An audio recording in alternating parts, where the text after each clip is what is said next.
So before I start the video, I just wanted to say that I'm not normally in front of a camera, so I am sorry if I start speaking gibberish. And with that being said, I hope that you find the video somewhat informative and that you enjoy it. Hello everyone, this is from Zexier Studios. I am Vert, and today I'm going to be reviewing the Neewer CM14.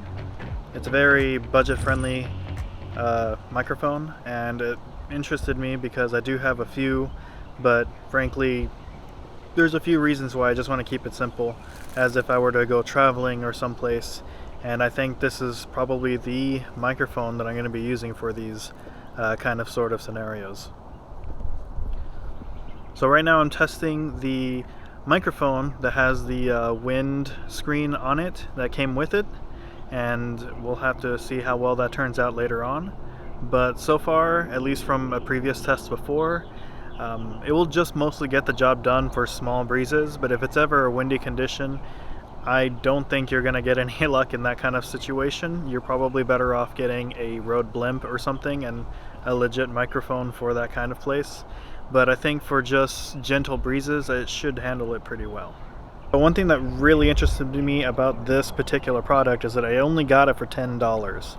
Right now, or at least within the time of this video that was made, it was on sale for $10 if you were to use a coupon on their Facebook page. Normally this is about $20, but even then it's really not that bad of a price for something that's this good.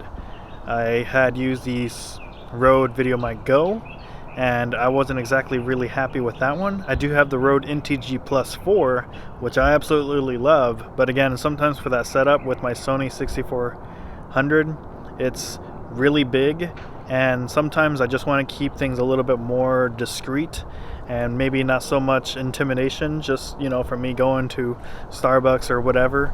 I think this is a really good microphone just to kind of keep things low-key.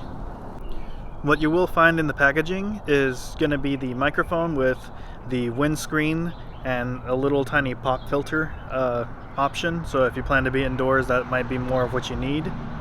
And it actually comes with two cables, which one connects to a camera like this, which is again my Sony mirrorless camera, or you can use the other cable, which you can use directly to your cell phone.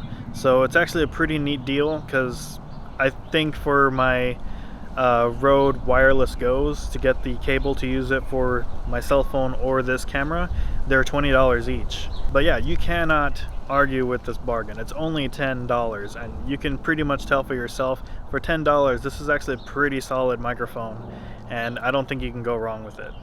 So one other cool thing about this one is that it is plug-in power, so you don't have to worry about turning it on and turning it off, which is part of the reason why I don't want to always use my Rode NTG 4 Plus, because there were scenarios where I definitely wanted to record something only to find out that the battery was dead, so I had to charge it. And on other situations, I sometimes forget to turn it back on when I actually need it, and I'm reviewing my footage back at home with no audio, and nothing really comes very well when you don't have any sound.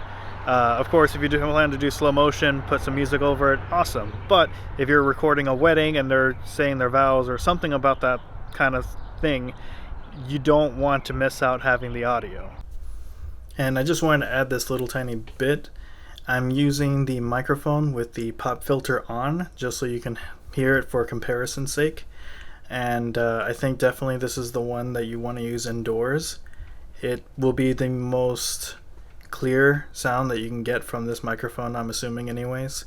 It's relatively close to me, and I noticed with the wind mufflers, the dead cats, with the dead cats you normally have some of the frequencies messed with, like the lows or the highs. I don't know how to describe it, but it just doesn't sound the same. So this is pretty much how the microphone is going to sound like right out of the box, and hopefully it is something that interests you.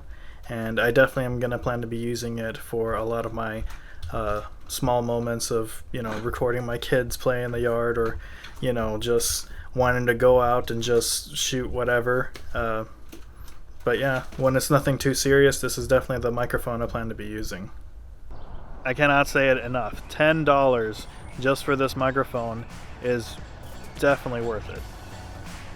Well, let me know what you guys think, and hopefully you guys take a look at it for yourselves. And until next time, this is Bert signing out.